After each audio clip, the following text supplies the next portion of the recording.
Hello, welcome to Master Fraction Lesson 31. My name is Walter. Today we are going to convert decimal to fraction. Straight, let's go to question number 1. We have 0.375.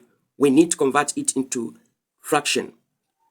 For a decimal number, the left side of the decimal, it gives us the whole number. The right side gives us the fraction. For this question here, we don't have the whole number. The whole number is 0. So we have only the fraction part. The denominator of the fraction is given by the place value of the last digit of the decimal, which is 3 is in tenth, 7 is in hundredth, and 5 is in thousandths. This is equal to, denominator is in thousandth, so this is over thousand, and the numerator is 375. We can simplify this. By 25, we get this is equal to 15. By 25, we get 40.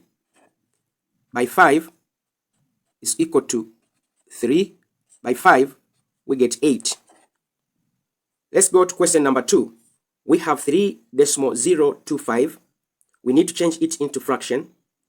The left side of the decimal gives us the whole number. So for this decimal number here, the whole number is equal to 3.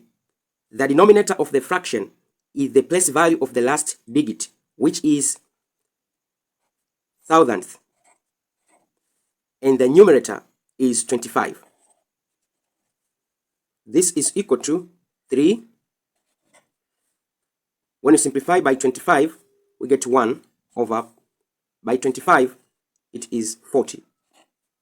Our simplified fraction is 1 over 40. Let's go to last question. We have 0.036. We're supposed to change it into fraction.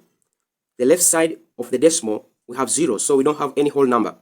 The place value of the last digit is going to give us the denominator, which is thousandth. This is equal to, denominator is 1,000. The numerator is equal to 36. When you simplify this, by 4, we get 9. By 4, we get 250. We can simplify this further. So our answer is 9 out of 250. Hope you understand how to change decimal to fraction. The left side of the decimal number gives us the whole number, and the right side of the decimal number gives us the fraction. And the place value of the last digit gives us the denominator of the fraction. For more video on fraction, you can check my playlist over here. Thank you very much for listening. Don't forget to subscribe, share, and comment to this video. See you next time. Bye.